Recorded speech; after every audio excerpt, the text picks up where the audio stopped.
네, 여야의 이동관 방통위원장 후보자 지명을 두고 연일 충돌이 계속되고 있는 가운데 민주당 김은경 혁신위원장의 여명 투표 발언도 논란이 일고 있습니다. 오늘 관련 내용 포함한 정치권 이슈들 두 분의 전문가와 함께 이야기 나눠보겠습니다. 김종혁 국민의힘 일산동구 당협위원장, 한민수 더불어민주당 대변인 나오셨습니다. 두 분 안녕하세요. 안녕하세요. 안녕하십니까. 예, 먼저 저희가 앞서 국무회의를 연결해서 윤 대통령의 발언을 좀 들어봤는데요. 간략하게 요약을 하자면 수해로 인한 어떤 문제에 대한 해결, 그리고 폭염과 관련해서도 취약계층에 피해가 없어야 한다, 이런 부분에 강조가 있었고요. 또한 아파트 지하주차장 부실공사 문제와 관련해서도 이 건설산업의 이권 카르텔을 혁파해야 된다, 이런 발언들이 좀 있었는데 두 분께서는 어떻게 들으셨는지 먼저 여쭤보겠습니다. 아니 뭐 대통령으로서 당연히 마땅히 하셔야 될 지적을 하셨다라고 생각을 합니다. 네. 수해 부분에 대해서는 빨리 복구 작업에 나서야 되고, 그다음에 그 주민들에 대한 어떤 그 이재민 대책들, 구호 활동 이런 것들에 대해서 대통령으로서 최선을 다해 나가겠다는 말씀을 하셨고, 네. 그다음에 이제 순살 아파트에 대해서는 사실 저 모두들 너무 기가 막혀 하는 것 같아요. 예. LH라는 것이 지난번에는 과거에 또 한창 집값이 올라갈 때는 땅 투기를, 미공개 정보를 통해서 땅 투기를 했다는 그런 의혹 때문에 크게 사회적 물의를 빚었던 적이 있지 않습니까? 네. 근데 이번에는 공사를 관리하고 감독하는데 거기서 철근을 빼돌렸다는 의혹을 받고 있어요. 이거는 정말로 국민의 목숨을 담보로 한 커다란 범죄 아니겠습니까? 물론 아직까지는 진상이 제대로 확인되지 않았고 예. 수사 결과가 나와야 하겠지만, 지금까지 나온 그런 보도만 보더라도 어떻게 이런 일이 가능하지라는 그런 자탄이 나올 만합니다. 대통령이 계속 얘기했던 이게 우리 사회에 이권 카르텔이 있는 게 아니냐라는 지적, 그러니까 교육에서도 그렇고 이번에 LH 사태에서도 그렇고 계속 드러나고 있는 뭔가 비정상적인 거래의 흔적들, 이런 것들 이번에 반드시 혁파돼야 된다, 이렇게 생각을 합니다. 네, 오늘 윤 대통령의 발언에서 어떤 것들 좀 눈여겨보셨습니까? 제가 다 듣지는 못했습니다만, 네네. 일단 수해 복구는 당연히 저런 지시를 할 수 있죠. 근데 지난해에도 우리가 수해가 크게 났습니다. 네. 그리고 이제 수해 복구 특별법 같은 경우도 이제 정부 여당의 발의로 이렇게 논의가 좀 됐는데, 이게 또 부처 간에 이견이 있어서 잘 처리가 안 된 부분이 있어요. 그래서 지난해에도 안타까운 희생들이 많았는데 좀 아쉽다. 지난해부터 좀 정부 여당이, 대통령 지난해도 똑같은 약속을 했는데 좀 지켜졌으면 이번에 50분의 우리 아까운 국민들이 돌아가시거나 실종되거나 하는 정말 수해 참사는 막지 않았을까, 이런 싶은 생각이 들고요. 그래서 이제 폭염도 대통령이 말씀하셨으니까 이번에 이제 우리 민주당에서 이재명 대표가 발표를 해서 35조 원 규모의 민생회복 프로젝트 추경안을 발표를 했습니다. 그게 어떤 구호성이 아니고요. 한번 보셨으면 좋겠습니다. 정부 여당이나 기재부도 그렇고. 네. 재정의 건전성도 중요합니다만, 지금은 국간을 지키는 것도 중요합니다만 국간보다는 민생을 지키는 게 더 중요하지 않겠습니까?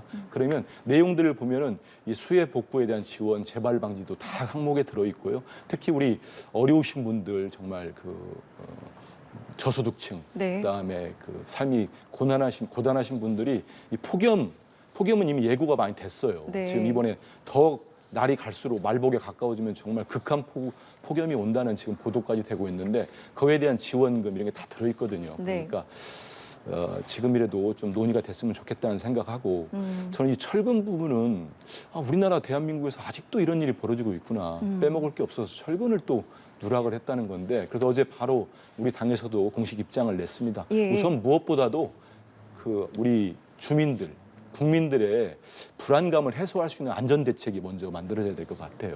그리고 이어서 철저한 조사, 특히 이번에는 하위직들만 또 닥달하지 마시고 정말로 책임자들급들 누가 책임을 져야 되는지를 명확히 밝혀서 네. 좀 책임을 물었으면 좋겠고, 끝으로 이제 이 조금 재발 방지책이라고 할까요? 다른 조사도 좀 다 해가지고 네. 정말 미흡한 부분이 없는지 이번 부분에 이렇게 근본적 대책을 세웠으면 좋겠습니다.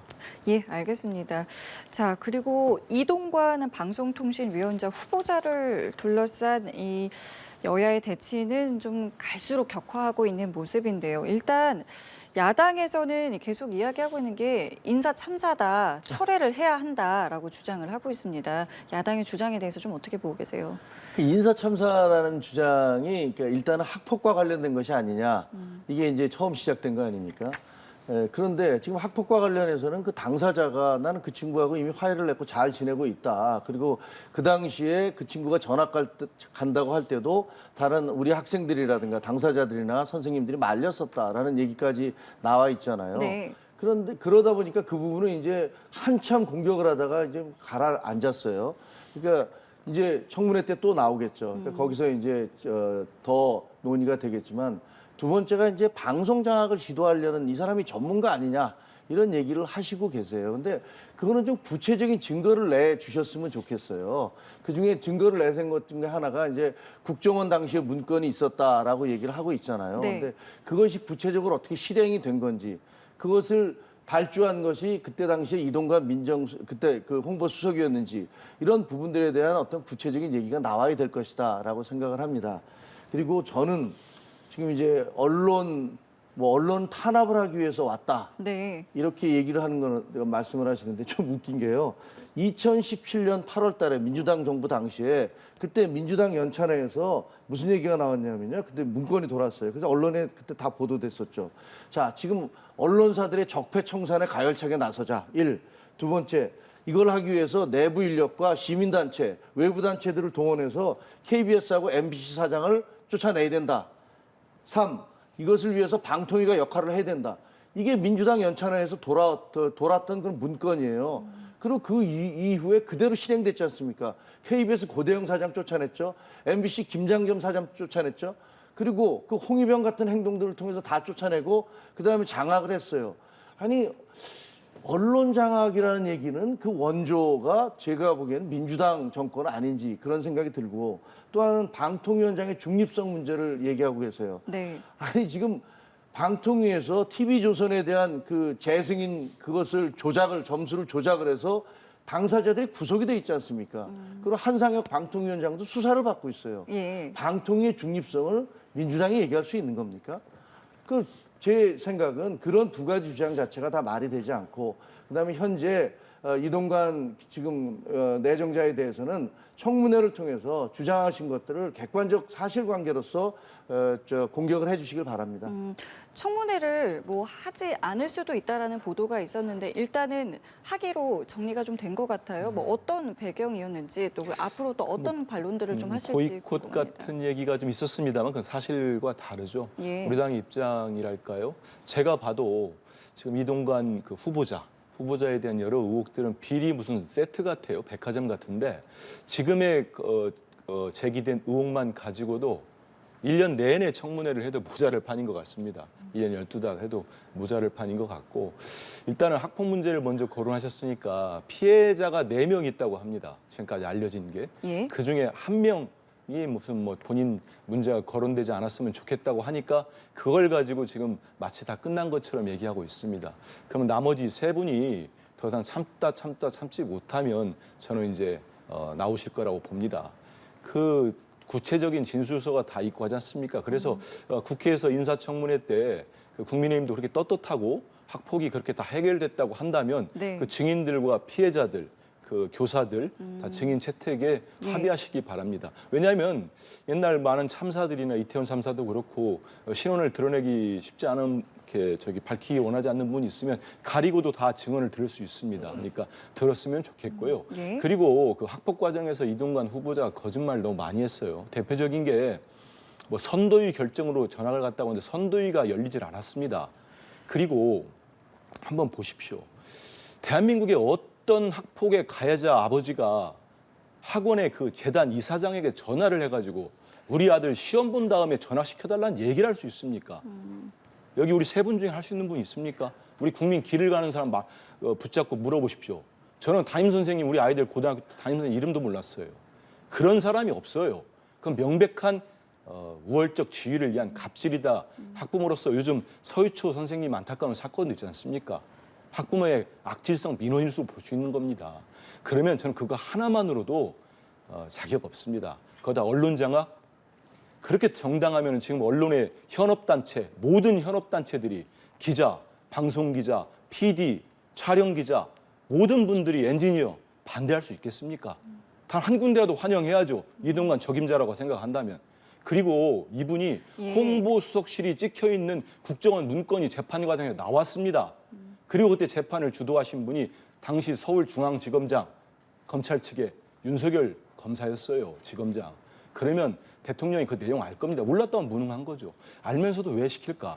결국은 다른 많은 논란, 부인들의 부인의 그 취업 청탁 의혹도 예. 나오고 있는 많은 논란이 있는데 결국은 그런 내용들을 다 알고 이런 논란을 알면서도 저렇게 강행하는 거는 우리 익히 알듯이 지금 많은 국민들, 많은 언론인들, 절대 다수의 기자들이 지금 반대하고 있으면서도 우려하고 있는 거. 방송과 언론 장악 이분이 이미 전문가, 기술자로서 해보지 않았습니까? MB 정부 때. 그걸 다 기억하고 있어요, 우리 국민들이요. 그래서 상당히 우려스럽다는 말씀을 드립니다. 예, 지금 두 분께서 말씀하신 여러 의혹들이 아마 이제 청문회에서 다뤄지게 될 것이고 마침 오늘 아침에 이동관 후보자의 첫 출근길에서 청문회와 관련된 발언을 내놓기도 했는데요. 함께 들어보시겠습니다. 반드시 제가 말씀드리고 싶은 것은 언론은 장악될 수도 없고 또 장악해서도 안 된다. 그런 영역이라고 생각을 합니다. 다만 자유에는 반드시 책임이 뒤따라야 됩니다. 그래서 무책임하게 가짜 뉴스를 퍼날른다든가 특정 진영의 정파적인 이해에 바탕한 논리나 주장을 무책임하게 전달하는 것은 언론의 본 영역에서 이탈한 것이다. 이렇게 생각합니다. 저희가 어떤 정당이나 특히 과거 선전선동을 굉장히 능수능란하게 했던 이 공산당의 그 신문이나 방송을 저희가 언론이라고 얘기하지 않습니다. 그건 왜냐? 그거는 사실이나 진실을 전달하는 게 아니라 주장을 전하는 것이기 때문에 저희는 그거를 기관지 내지 영어로 얘기하면 오건이라고 얘기하죠. 그러니까 저희가 자유민주 헌정질서 속에서 언론 자유를 누리는 언론이라고 하는 것은 반드시 책임 있는 보도를 해야 한다. 그 점을 좀 말씀드리고 싶고요. 제가 말씀드렸던 엊그제 그 지명받으면서 말씀드렸던 그 공정한 언론 생태계라고 하는 것은 그런 뜻에서 말씀드리는 것이다. 그리고 한 말씀만 더 보태면 이른바 2017년 전후에서 벌어졌던 이른바 적폐청산이라고 당시에 이름을 붙였었습니다만은 거의 광풍처럼 몰아쳤던 그래서 저희가 흔히 조선시대 사화라고까지 얘기를 했습니다. 그런 가운데서 제가 만약에 언론을 장악하기 위해서 어떤 지시, 또 실행, 그리고 분명한 결과가 나왔었다면 제가 오늘 이 자리에 설 수 있었겠는가 하는 것을 말씀드리고 싶습니다. 네, 조금 전 이제 출근길에서 기자들과 이제 문답을 한 내용을 함께 보셨고요. 들으신 것처럼 청문회와 관련해서는 뭐 사실에 근거해서 소상하게 소명할 것이다라고 발언을 하기도 했습니다. 아까 잠깐 말씀하셨습니다만은 이제 야당에서는 이번 청문회에서 증인으로 학폭 피해자들과 교사들을 이제 세울 것이다라고 이야기를 하고 있는데 뭐 좀 필요하다고 보세요. 어떻게 보세요? 아니, 여야가 이제 합의를 해서 하겠죠. 예. 그리고 이제 당사자들이 어떻게 생각하는지 모르겠는데, 네. 뭐 원래 항상 그런 청문회가 열리면 야당은 그 모든 사람을 다 부르자라고 예. 얘기를 하고 여당 그게 왜 필요하냐 이렇게 예. 공방에 오간 거니까 그건 네. 이제 논란이 있겠지만 네. 저기서 이제 사실관계를 하나 저 말씀을 드리면 네. 저는 이동관 그 당시에 그때 홍보수석도 아니었지만 전화를 걸어서 김승유 재단 이사장한테 우리 아들이 시험 보고 전학 가게 하면 할 수 없느냐라고 물어봤던 것이 적절하다고 생각하지 않습니다. 하지만 부모의 입장에서 보면 혹시 내가 알고 만난 적이 있었던 사람이라면 그렇게 전화를 할 수 그랬을지도 모르겠다라는 생각이 들어요. 그런데 그 결과가 어떻게 됐습니까? 바로 전학 갔습니다. 그러니까 전화를 해서 김승유 이사장한테 전화를 했든 안 했든 상관없이 이 학생은 바로 전학 가서 그 내신 성적이 상당히 타격을 입었어요. 그 사실은 말씀드리고 싶고요. 이 사건이 불거진 게 2011년인가 그랬었는데 이게 문제가 된 게 2015년이에요. 그 문제를 제기한 전 모 교사는 그 민주당과 관계된 상당한 활동을 했던 그런 분이고 그분이 그것을 공개를 했을 때 서울시 의회에 민주당이 지배하고 있던 서울시 의회 의원들과 함께 그 문제를 공개를 했을 때 그 학교의 학생들과 교사들이 항의 시위를 벌이기까지 했어요. 그러니까 제가 보기에는 이 사건 자체는 어떻게 보면 몇 년이 지난 다음에 어떤 특정 교사의 특정 정치적 목적에 의해서 이게 불거진 것이 아니었나라는 그런 의혹을 사고 있고요. 그 가짜 뉴스에 대해서 이제 이동관 특보가 얘기를 했고 네. 주장을 했는데 한번 생각을 해보세요. 부인이 뇌물을 받았다라는 식으로 보도를 뇌물 청탁을 받았다. 아니 잘 모르는 사람을 만나서 봉투를 받아왔는데 그 안에 이게 수건이라고 해서 받아왔는데 돈이 있으니까 남편한테 여보 이게 뭐지 그러니까 바로 돌려주고 신고까지 했어요. 그래서 그 사람이 법적 처리를 받았어요. 그럼 그거는 칭찬받아야 될 일 아닙니까? 근데 그 뒷부분을 사장해버리고 앞부분에 있는 청탁을 받았다, 인사청탁을 받았다라고 보도를 하면 이것은 허위 보도입니까? 진실 보도입니까? 이것은 가짜 보도입니까? 정확한 보도입니까?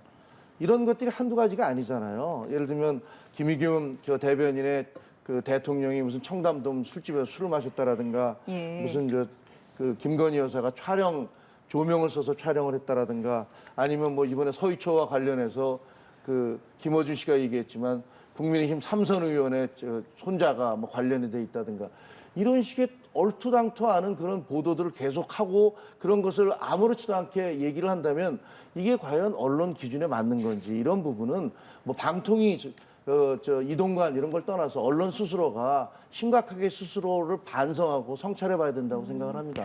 네, 이동관 후보자의 발언 조금 전에 있었던 것인데요. 뭐 어떻게 좀 들으셨는지요? 하도 많은 얘기를 하셔가지고 뭐부터 반박을 할지 모르겠는데 다만 제가 이제 요즘 국민의힘 의원들이랄지 기자하면서 많은 분들은 아니까요. 네. 제가 만난 국민의힘 의원들이나 전직 의원들이나 모두가 이동관 후보자에 대해서는 부담스러워하더군요. 그리고 왜 꼭 굳이 저런 사람을 시키냐고 다들 그렇게 얘기해요. 방송 나와서는 이제 어쩔 수 없이 이제 방어막을 치고 변론을 하는데 그만큼 그분들도 부담스럽다는 얘기를 합니다. 그리고 좀 전에 이제 어느 우리 보도 채널이 보도한 건데 그 기사를 보셨나 모르겠어요. 부인 청탁 의혹. 저는 기사를 꼼꼼히 보니까 네. 저도 기자 오래 했으면 석연치 않은 아마 우리 김 의원님도 기사 보면 좀 이해할 부분들이 많아요. 안 보신 것 같은데 그 내용 보면 구체적입니다. 2009년 말인가요? 11월에 처음 이분을 만나가지고 청탁을 받아요. 그리고 바로 무슨 쇼핑백이 아니고 2달 뒤인가 기사의 내용입니다. 2달 뒤에 보면은 그 이력서를 또 받아요.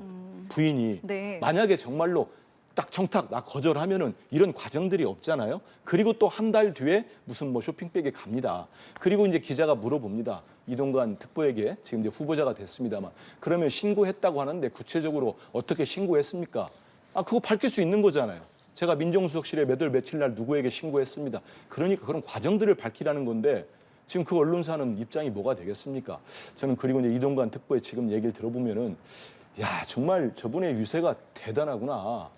대통령의 권력인지 뭐 그 뒤에 다른 권력인지 모르겠는데 아니 지금 이런 숱한 의혹들 또 이분이 이렇게 공직을 또 맡을지 모르고 그동안 방송이나 유튜브 나가가지고 윤석열 대통령 비난한 발언도 많더라고요. 되게 거친 비난들을 많이 했어요. 우리 유한부 할머니들에 대한 비난도 많이 했고 이것도 주워 담지 못하고 있는데 그러면 청문회 야당이 뭐라고 하든 기자들이 뭐라고 하든 언론 단체가 뭐라고 하든 우리 국민의 다수가 반대하든 나는 될 것이다. 그러니까 난 지금부터 일단 겁을 좀 주겠다. 지금 저 얘기 듣고 겁주는 거로 아닌 저도 기자 오래 했습니다. 안 받아들일 언론이 많지 않을 겁니다. 딱 한번 보십시오. 무슨 뭐 옛날부터 선동 기관지 가짜뉴스 지금 국회 청문회를 앞두고 특히 무결점도 아니고 이런 숱한 결점이 많은 후보자가 저렇게 당당한 모습은 제가 본 적이 없어요. 감사원 사무총장 말을 빌리면 당군이래 본 적이 없는데 저 무슨 위세를 가지고 하겠습니까? 이 정권은 너무 무도합니다. 국민 여론이고 뭐고 아무것도 신경 안 쓰겠다는 겁니다. 저는 우리 야당이 청문회에서 정말 송곳과 많은 질의를 하고 많은 자료를 가지고 질타할 겁니다. 하지만 청문 보고서 채택 안 돼도 요즘 극우 발언 많이 했던 통일부 장관 그냥 그대로 임명하듯이 또 할 것 같은데 그렇게 하지 마십시오. 우리 국민들이 다 지켜보지 않겠습니까? 알겠습니다. 뭐 이 내용은 청문회까지 뭐 지속이 될 것 같으니까요. 다음 주제로 좀 넘어가 보겠습니다.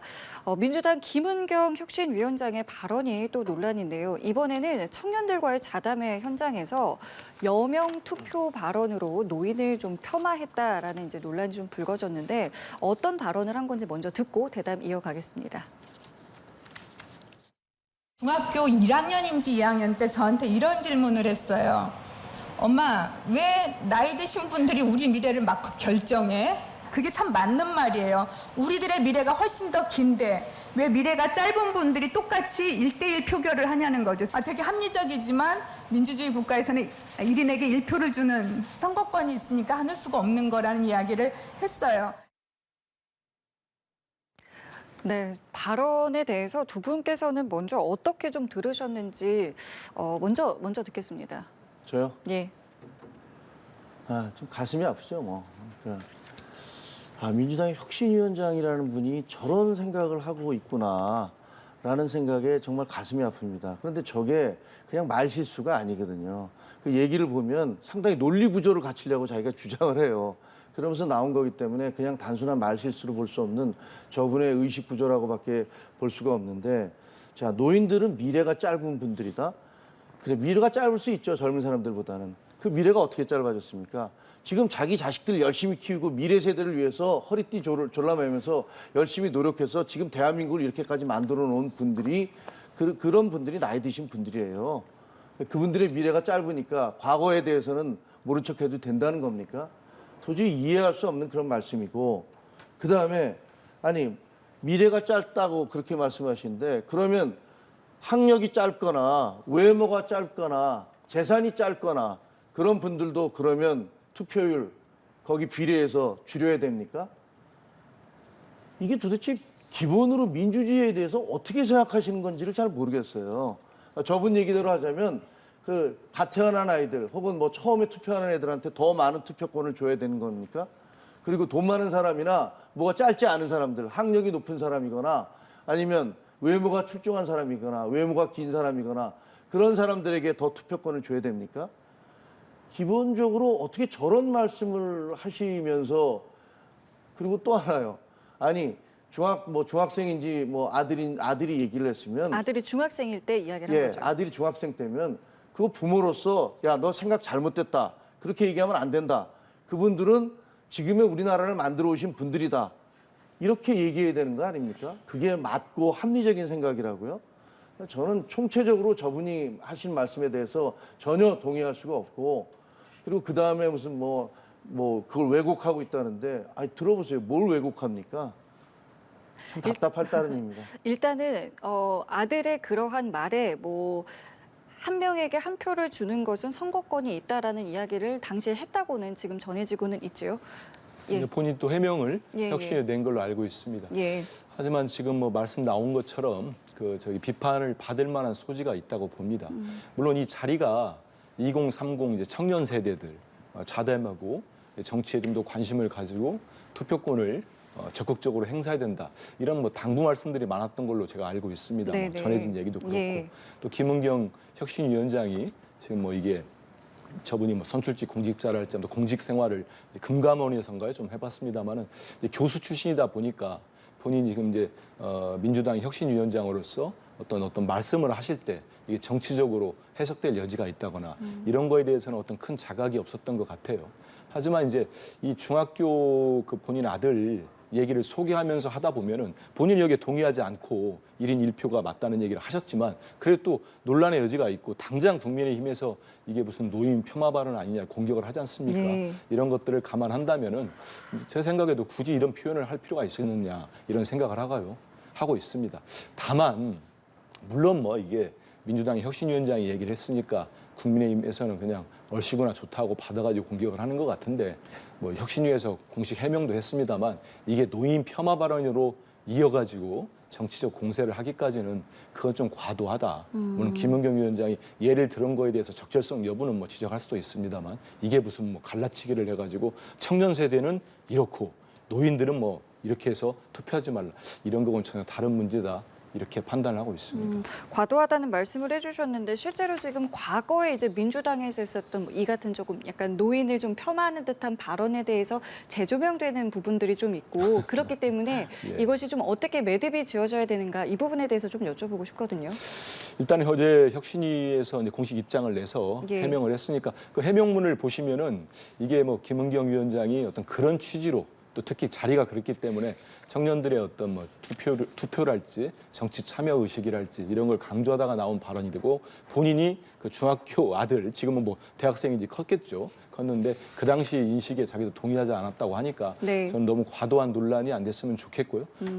그래도 위원장의 입장이 뭐냐고 물어본다면은 예. 위원장께서 또 뭐 기자들을 본다거나 할 때 또 입장을 밝힐 수 있지 않겠습니까? 그리고 예. 이제 말씀하신 게 저도 기억합니다. 그때 저도 현장 기자를 하고 있을 때인데 2004년도에 당시는 이제 그 여당이었을 겁니다. 여당의 당대표가 얘기했는데 사실 그것도 내마 전체 발언 원문을 보면은 그런 취지는 아니었어요. 아니었는데 네. 마치 이제 노인들은 투표하지 말라 이런 식으로 해석될 만하다고 하니까 예. 그거를 또 이제 당시 야당이 지금의 이제 그 당시 새누리당이었습니까? 이제 그쪽에서 문제를 삼아가지고 총선 때 이슈화를 시켜가지고 결국은 이제 당시 당 대표가 비례대표까지 내려놓는 뭐 그렇게 기억을 하고 있습니다. 했는데 네. 저는 이번 사안과 또 그 소환을 해가지고 공격하는 건 다 아시죠? 뭐 정치적으로 민주당을 공격하기 위한 건데 예. 뭐 그렇게까지 할 필요 있겠습니까? 짧게만 좀 여쭤볼게요. 김은경 위원장의 발언 논란이 좀 꾸준히 지속된다는 생각이 좀 드는데 이거는 왜 그런 거라고 생각을 하세요? 그런 국민들이 그 김인경 의원 혁신위원장만의 생각이 아니라 이것은 민주당의 일반적인 정서가 아닌가라는 그런 의구심을 갖고 있기 때문이라고 봅니다.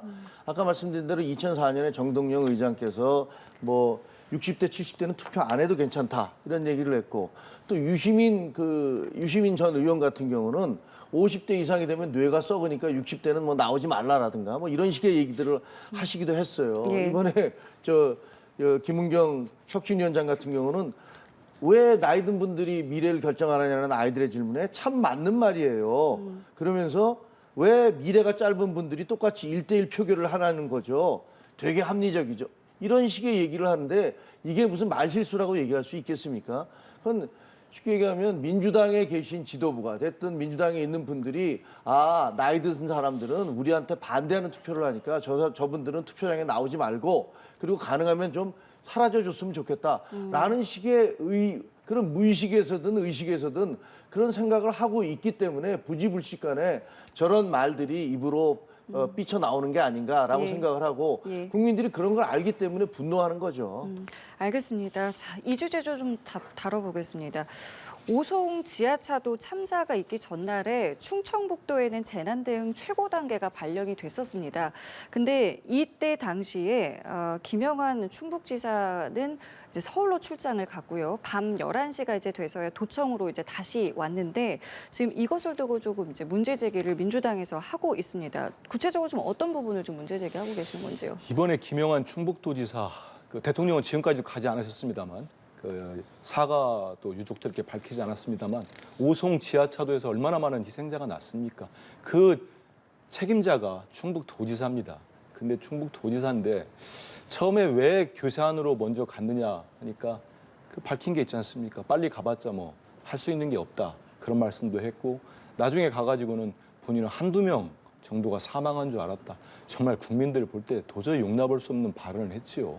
그런 얘기를 했는데 또 보니까 그 본인 땅이 많더라고 괴산 쪽에. 근데 거기에다 대고 그 수해 한참 심한 다음 날 그 휴일이었을 겁니다. 근데 공사 발주를 해요. 충북도청에서. 그런 것도 부적절했는데 결국은 이 3단계 비상 3단계 있는 상황에서 충북도지사가 그 관할 지역 유수지역이라고 합니까? 거기를 벗어나고 서울까지 가서 저녁 식사를 하고 왔습니다. 저는 상당히 부적절합니다. 저는 이렇게 묻고 싶어요. 좀 전에 뭐 김은경 위원장 생각이 민주당이다 이렇게 얘기하는데 너무 과도하지 않습니까? 그러면 충북도지사 이렇게 엉뚱한 행동을 하고 이렇게 정말 수해에 있어서 모든 이렇게 잘못하고 있는데 그러면 이분이 충북도지사니까 국민의힘 생각이고 용산 대통령실의 생각입니까? 똑같습니다. 이런 비판하면은 수긍 못하잖아요. 그 다르니까 예. 저는 충북도지사 이런 부분들을 저는 그 근본적 원인은 이런 일들이 되풀이되는 거는 이태원 참사 때도 마찬가지고 이 정부가 큰 수해 참사나 참사가 벌어지면 국민들의 많은 생명이 희생된 참사에 있어서 대응하는 태도에 근본적 문제가 있다고 봅니다. 하위직만 상대로 책임을 물어요. 고위직에 대해서는 어떠한 징계나 어떤 처벌도 하지 않습니다. 예. 책임을 묻지를 않습니다. 하다 보니까 충북도지사 이분도 그런 생각할 겁니다. 이거 시간 지나가면 내가 무슨 상관이 있어. 다른 일 또 도모하면서 내각에도 들어가려고 할 테고 다음 또 출마하려고 할 겁니다. 정말 이런 것들은 책임을 대통령이 일전에 한번 말씀하셨듯이 책임을 엄중하게 물어야 이게 재발하지 않는다 이런 생각을 합니다. 예, 이게 선출직 공무원은 감찰 대상에 일단 포함이 되지 않는다고 하더라고요. 일단 지금의 이 사안 좀 어떻게 보세요? 김영한 충북지사의 행동은 굉장히 부적절하죠. 그리고 비난을 받을 여지가 충분하다고 생각을 합니다. 예. 잘못된 것이고, 그다음에 그 이후에 만약에 그 긴급회의를 하지 않았는데 그 긴급회의를 했다라고 뭐 예, 그렇게 예. 발표한 게 사실이라면 그건 더욱더 큰 문제가 될 거라고 생각을 합니다. 네.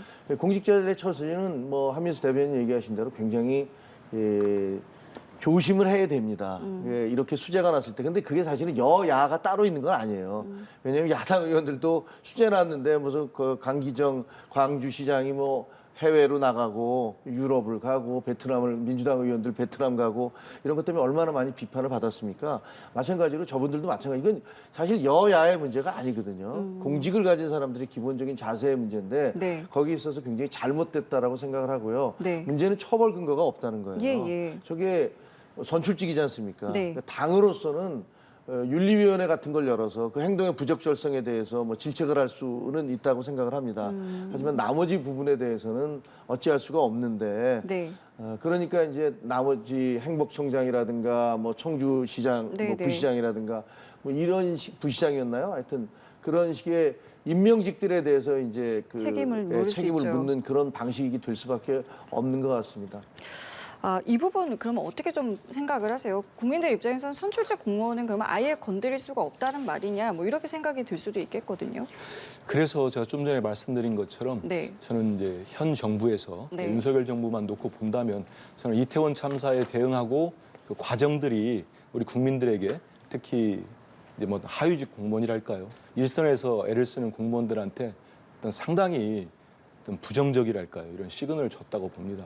만약에 돌이켜봐서 이태원 참사 때 이상민 행안부 장관, 윤희건 경찰청장 이분들이 정치적으로 도의적으로 책임을 지고 자리에서 물러났다고 한다면 이번 오송 지하차도 참사랄지 수해 참사 때 충분히 많은 국민들이 책임을 물을 수 있고 대통령도 얘기할 수 있고 그럴 수 있습니다.